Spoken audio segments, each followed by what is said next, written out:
한때 그녀는 평범한 여자였습니다. 짙은 갈색 머리카락에 단정한 간호사 복장을 입고 런던 거리를 걸어 다니던 그냥 평범한 여자.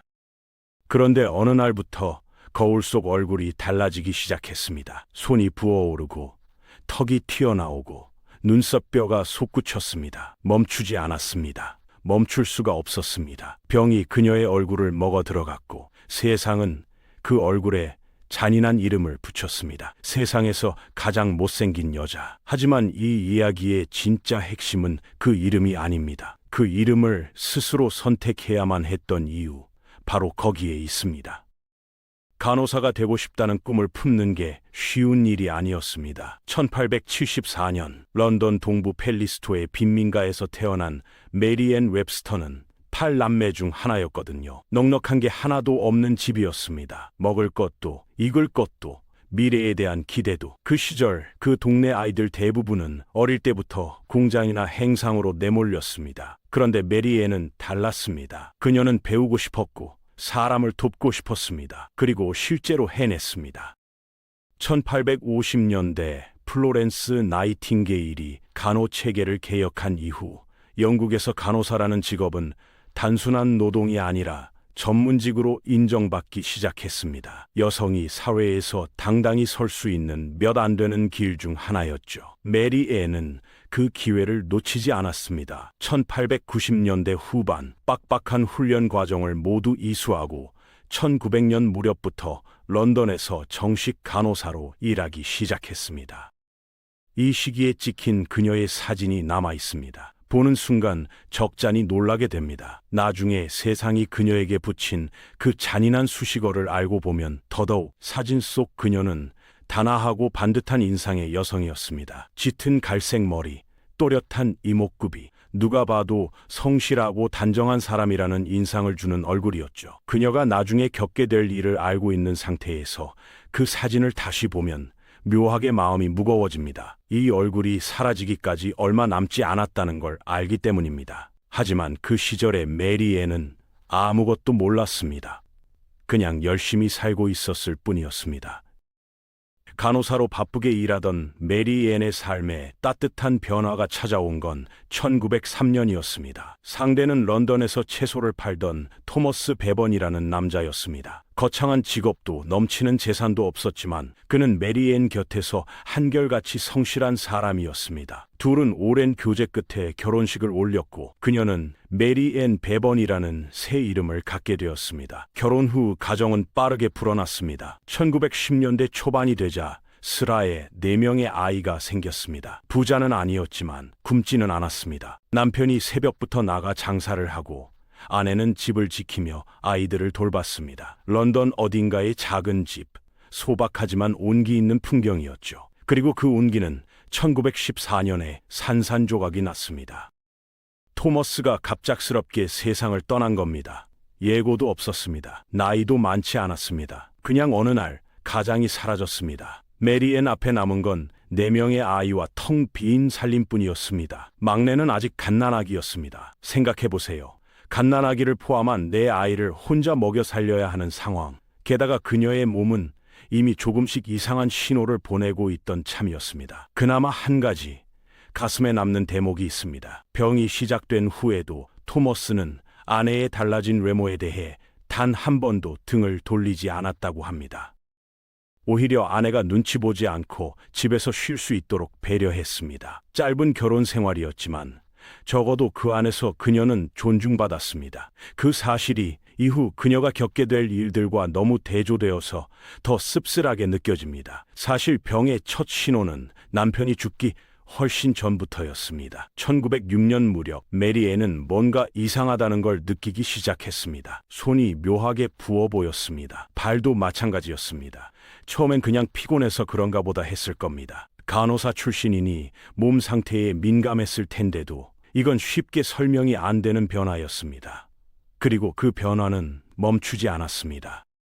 병명은 말단비대증, 영어로는 아크로메갈리라고 합니다. 생소하죠. 대부분의 사람들은 평생 이 단어를 들을 일이 없습니다. 그도 그럴 것이 인구 10만 명 중 겨우 6명꼴로 발생하는 극히 희귀한 병이거든요. 문제는 뇌 한가운데 자리 잡은 아주 작은 기관, 뇌하수체입니다. 여기서 성장 호르몬을 조절하는데 이 기관에 이상이 생기면 호르몬이 통제 불능 상태로 쏟아져 나오기 시작합니다. 어린아이에게 발병하면 키가 비정상적으로 커지는 거인증으로 나타납니다. 그런데 성인은 다릅니다.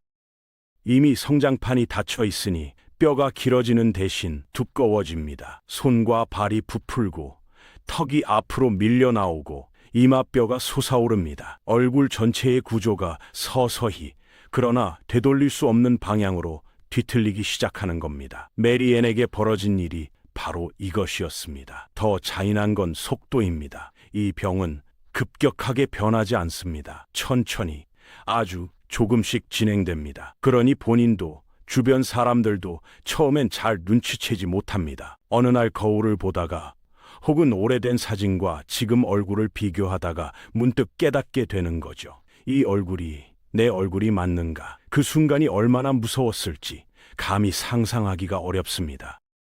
말단비대증이 왜 생기는지 의학적으로 파고들면 꽤 명확한 답이 나옵니다. 전체 환자의 95% 이상에서 뇌하수체에 종양이 발견됩니다. 다행히 악성 종양, 즉 암은 아닙니다. 양성 종양입니다. 그런데 양성이라고 해서 안심할 수 있는 게 아닙니다. 이 작은 혹이 뇌하수체를 자극해서 성장 호르몬을 끊임없이 과다 분비시키거든요. 그 결과가 바로 메리앤의 몸에서 벌어진 일들이었습니다. 초기 증상은 주로 손발에서 시작됩니다. 신발이 갑자기 작아진 느낌, 반지가 손가락에서 빠지지 않는 느낌, 그냥 살이 쪘나 싶을 수 있습니다. 그런데 시간이 지나면 얼굴로 옮겨옵니다. 턱이 길어지고 광대가 튀어나오고 코가 두꺼워집니다. 피부는 거칠어지고 늘어집니다. 이목구비 하나하나가 원래 있던 자리에서 조금씩 밀려나는 겁니다. 거울 앞에 서도 낯선 얼굴이 보이는 거죠. 신체 변형만으로 끝나지 않습니다. 관절 곳곳이 쑤시고 아픕니다. 두통이 일상이 됩니다. 성대까지 두꺼워지면서 목소리가 굵어지고 낮아집니다. 메리앤은 간호사 출신이었으니 이 증상들이 무엇을 의미하는지 누구보다 잘 알았을 겁니다. 그런데 알면서도 어쩔 수 없다는 게 그게 더 고통스러운 일이었을 겁니다. 발병 시점도 가혹했습니다. 이 병은 주로 중년에 접어들 무렵 나타납니다. 한창 가정을 꾸리고 아이를 키우고 삶의 기반을 다져가야 할 시기입니다. 메리앤도 그랬습니다. 갓 30을 넘긴 나이에 병이 찾아왔고 그 병은 그녀가 쌓아온 모든 것을 조용히 그러나 집요하게 허물어 나갔습니다. 막을 방법은 없었습니다. 적어도 그 시대에는. 지금이라면 어떻게 됐을까요? 현대의학에서 말단비대증은 충분히 치료 강한 병입니다. 뇌하수체의 종양을 직접 제거하는 수술, 호르몬 분비를 억제하는 약물, 방사선 치료까지 조기에 발견하면 진행을 멈출 수 있고 기대 수명에도 큰 영향을 미치지 않습니다. 메리앤이 100년만 늦게 태어났더라면 이야기는 완전히 달라졌을 겁니다. 하지만 그녀가 살던 20세기 초는 달랐습니다. 말단비대증이라는 병명 자체가 의학계에 막 알려지기 시작하던 시절이었습니다. 원인도 불분명했고 치료법은 아예 존재하지 않았습니다. 의사를 찾아가도 돌아오는 답은 하나였습니다. 어떻게 해드릴 수가 없습니다. 간호사로서 누구보다 의학을 잘 알던 그녀였지만 정작 자신의 병 앞에서는 완전히 무력했습니다. 1906년 첫 증상이 나타난 이후 변화는 해마다 쌓여갔습니다. 손발이 부풀고 얼굴 윤곽이 무너지고 피부가 늘어졌습니다. 그리고 결국 그녀는 간호사 일을 그만둬야 했습니다. 정확한 시점은 1900년대 후반에서 1910년대 초반 사이로 추정됩니다. 이유는 하나였습니다. 달라진 외모 때문에 환자들이 두려움을 느낀다는 것. 천직이라 여겼던 일을 병 때문에 빼앗긴 겁니다. 그나마 그 시기엔 남편 토머스가 있었습니다. 그는 아내가 외모 때문에 눈치 볼 필요 없이 집에서 쉴 수 있도록 배려했습니다. 생계는 자신이 책임지겠다고 했죠. 하지만 그 버팀목마저 1914년에 사라졌습니다. 남편도 없고 직업도 없고 치료법도 없는 상황. 내 아이는 여전히 배가 고팠습니다. 메리앤에게 남은 선택지는 점점 줄어들고 있었습니다. 벼랑 끝에 몰린 사람이 내리는 결정은 벼랑 끝에 서보지 않은 사람은 함부로 판단할 수 없습니다. 1914년 남편이 세상을 떠난 후 메리앤은 몇 년간 닥치는 대로 일했습니다. 임시직을 전전했습니다. 하루 벌어 하루 먹는 날들이 이어졌습니다. 그런데 문제가 있었습니다. 그녀의 얼굴이었습니다. 갈수록 심해지는 외모의 변형은 일자리를 구하는 것조차 막았습니다. 사람들은 그녀를 보고 겁을 냈습니다. 문 전박대가 일상이었습니다. 그러던 어느 날 그녀는 신문에서 광고 하나를 발견했습니다. 미국 서커스단의 유럽 에이전트 클로드 바트람이 낸 광고였습니다. 내용은 단순하고 잔인했습니다. 세계에서 가장 못생긴 여자를 찾는다는 것이었습니다. 사람의 불행을 오락으로 파는 공고였습니다. 보통 사람이라면 분노하거나 외면했을 겁니다. 메리앤은 잠시 멈췄을 겁니다. 그리고 자신의 사진을 봉투에 넣었습니다. 바트람은 사진을 받자마자 연락을 해왔습니다. 조건을 제시했습니다. 주급 10파운드의 숙식 전액 지원, 거기에 엽서 판매 수익까지. 지금 가치로 환산하면 상당한 금액입니다. 메리앤은 처음에 거절했다고 전해집니다. 당연한 반응이었습니다. 수천 명의 낯선 사람들 앞에 서서 조롱받는 일을 선뜻 받아들일 수 있는 사람은 없습니다. 그런데 집에 돌아와 네 아이의 얼굴을 봤을 겁니다. 막내는 아직 어렸습니다. 냉장고는 비어 있었습니다. 내일 끼니가 걱정이었습니다. 그녀는 다시 연락했습니다. 하겠다고 했습니다. 자존심도 존엄도 인간으로서의 평범한 일상도 전부 내려놓기로 했습니다. 단 하나, 아이들을 굶기지 않겠다는 이유 하나로. 기영쇼, 영어로 프리크쇼라고 부릅니다. 지금 들으면 낯설고 불편한 단어지만 20세기 초 미국과 유럽에서는 대중오락의 한 축을 담당하던 산업이었습니다. 거인증을 앓는 사람, 외소증 환자, 샴쌍둥이, 사지가 없는 사람들, 이들을 무대 위에 세워놓고 입장료를 받아 구경시키는 방식이었습니다. 지금 기준으로는 명백한 인권 침해지만 당시엔 합법적인 흥행 사업이었습니다. 바너맨 베일리 서커스단은 그 중에서도 가장 크고 유명한 곳이었습니다. 메리앤이 계약한 곳이 바로 여기였습니다. 처음엔 영국 햄프셔 일대에서 짧은 순회 공연을 했습니다. 반응은 즉각적이었습니다. 사람들이 몰렸습니다. 서커스단 측은 그녀의 상품성을 확인했고 더 큰 무대를 원했습니다. 미국 본사에서 호출이 왔습니다.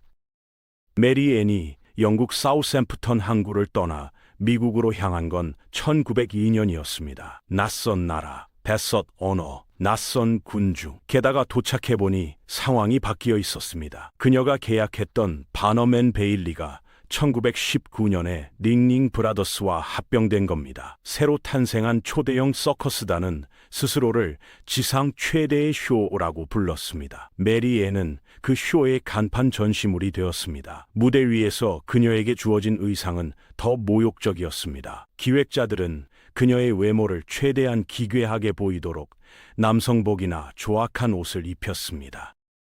관객의 웃음과 야유를 극대화하기 위한 연출이었습니다. 메리앤은 매일 밤 그 무대에 올랐습니다. 쏟아지는 시선을 온몸으로 받아냈습니다. 그리고 공연이 끝나면 혼자 남았습니다. 그 돈이 아이들에게 닿는다는 사실 하나를 붙들고서. 미국에 도착한 메리앤은 빠르게 유명해졌습니다. 몇 달이 채 지나지 않아 여러 주요 신문의 지면에 그녀의 이름이 올랐습니다. 세계에서 가장 못생긴 여자, 기사마다 같은 수식어가 따라붙었습니다. 그리고 얼마 지나지 않아 타임지까지 그녀를 다뤘습니다. 당시 타임지는 창간 초기였지만 이미 미국을 대표하는 주간지였습니다. 그 지면에 실린다는 건 전국적인 유명인이 됐다는 뜻이었습니다. 링링 브라더스 서커스단 입장에서 메리앤은 최고의 흥행 카드였습니다. 그녀가 무대에 오르는 날이면 관객이 몰렸습니다. 티켓이 팔렸습니다. 서커스단은 그녀를 앞세워 전국을 순회했고 갈 때마다 10,000원 사례였습니다. 그녀의 사진을 담은 엽서도 불티나게 팔렸습니다. 사람들은 그 엽서를 사서 지인에게 보냈습니다. 희귀한 구경거리를 봤다는 증거처럼. 무대 뒤의 현실은 달랐습니다. 매일 밤 수백 수천 명의 시선을 받아내는 일이 메리앤에게 어떤 감정을 남겼을지는 기록에 자세히 남아있지 않습니다. 하지만 짐작은 됩니다. 웃음소리, 손가락질, 수군거림, 그것들을 표정 하나 흐트러뜨리지 않고 견뎌야 했습니다. 공연이 끝나고 혼자 남는 시간, 그 고요함이 오히려 더 무거웠을 겁니다. 그래도 그녀는 무대를 떠나지 않았습니다. 이유는 단순했습니다. 돈이 됐기 때문입니다. 그리고 그 돈은 곧장 영국으로, 아이들에게로 흘러갔습니다. 관객들이 그녀를 보며 웃는 동안 그녀는 그 웃음값으로 아이들의 학비를 냈습니다. 세상이 그녀를 구경거리로 소비하는 동안 그녀는 세상이 알지 못하는 방식으로 어머니였습니다. 1923년까지 메리앤이 서커스 무대에서 번 돈은 총 2만 파운드에 달했습니다. 현재 가치로 환산하면 수억 원에 이르는 금액입니다. 그 돈이 어디로 갔는지는 명확합니다. 4명의 아이들이 뉴욕으로 건너왔고 명문 기숙학교에 입학했습니다. 메리앤 자신은 누리지 못했던 것들, 안정된 교육, 풍족한 환경, 미래에 대한 선택지, 그것들을 아이들에게 통째로 사줬습니다. 매일 밤 무대 위에서 야유를 받으면서 번 돈으로. 그러나 몸은 한계에 다가가고 있었습니다. 1927년 메리 앤은 미국의 저명한 신경외과 의사 하비 쿠싱을 찾아갔습니다. 쿠싱은 20세기 초 뇌수술 분야의 선구자로 당시 의학계에서 손꼽히는 권위자였습니다. 하지만 그의 입에서 나온 말은 희망이 아니었습니다. 이미 너무 늦었다는 것이었습니다. 병은 수십 년에 걸쳐 그녀의 몸속 깊은 곳까지 파고든 상태였고 되돌릴 수 있는 시점은 한참 전에 지나 있었습니다. 쿠싱은 진료 후 한 가지 행동을 더했습니다. 타임지에 항의 서한을 보낸 겁니다. 메리앤을 가십거리로 다룬 기사에 분노했습니다. 그는 서한에서 치명적인 질병을 앓고 있는 환자의 고통을 오락으로 소비하는 언론의 태도를 강하게 비판했습니다. 의사로서 환자의 존엄을 대신 지켜주려 한 겁니다. 정작 세상은 그녀를 구경거리로만 봤는데 딱 한 사람이 다르게 봤습니다. 메리앤 본인은 그 서한에 대해 어떤 감정을 느꼈을까요? 고마웠을까요? 아니면 이미 너무 지쳐서 감각조차 무뎌졌을까요? 기록은 없습니다. 다만 그 시점 이후로 그녀의 건강은 빠르게 나빠졌습니다. 무대는 점점 멀어졌고 남은 시간이 얼마 없다는 걸 그녀 자신도 알고 있었을 겁니다. 말단 비대증은 현대의학으로 치료하면 수명에 큰 영향을 미치지 않습니다. 하지만 20세기 초에는 달랐습니다. 적절한 치료를 받지 못한 환자는 평균 10년에서 15년가량 수명이 단축됐습니다. 합병증이 문제였습니다. 심장이 비대해지고 당뇨가 찾아오고 각종 장기가 과부하를 견디지 못했습니다. 메리앤의 몸도 수십 년에 걸친 병마와 극심한 심리적 고통, 거기에 알코올 의존증까지 더해지며 서서히 무너져 갔습니다. 알코올에 기댔다는 사실은 그녀가 얼마나 힘들었는지를 보여줍니다. 매일 밤 무대 위에서 받아내야 했던 조롱, 질병이 주는 육체적 고통, 타국에서 혼자 버텨야 했던 외로움, 그것들을 견디기 위해 그녀가 찾은 출구가 술이었습니다. 그리고 그 술이 역설적으로 그녀의 죽음을 앞당겼습니다. 1933년 12월 26일 메리앤 베번은 세상을 떠났습니다. 쇠십 제호번째 생일을 맞은 지 불과 며칠 뒤였습니다. 내 자녀는 어머니의 마지막 유언을 지켰습니다. 고향 땅에 묻히고 싶다는 말이었습니다. 그들은 유해를 영국으로 운구해 런던 남동부의 묘지에 안장했습니다. 낯선 미국 땅에서 수년을 버텼던 그녀가 마지막엔 고향으로 돌아갔습니다. 그리고 2006년 그녀가 세상을 떠난 지 70년도 더 지난 시점에 충격적인 일이 벌어졌습니다. 미국의 카드 제조사 홀마크가 그녀의 사진을 블라인드 데이트 콘셉트의 생일 카드에 사용한 겁니다. 조롱의 소재로 쓴 겁니다. 런던에서 이 카드를 발견한 네덜란드의 내분비학자 우터 데 헤르더 박사가 강력히 항의했고 결국 생산이 중단됐습니다. 죽어서도 소비당할 뻔했던 그녀를 이번엔 한 의사가 지켜냈습니다. 메리앤 베번의 이야기를 한 문장으로 요약하면 이렇습니다. 세상이 그녀에게 준 것은 몇십뿐이었지만 그녀가 세상에 남긴 것은 내 아이의 미래였습니다. 병이 그녀의 얼굴을 앗아갔고 가난이 그녀의 종엄을 시험했고 세상은 그녀를 구경거리로 소비했습니다. 그럼에도 그녀는 무너지지 않았습니다. 아이들이 있었기 때문입니다.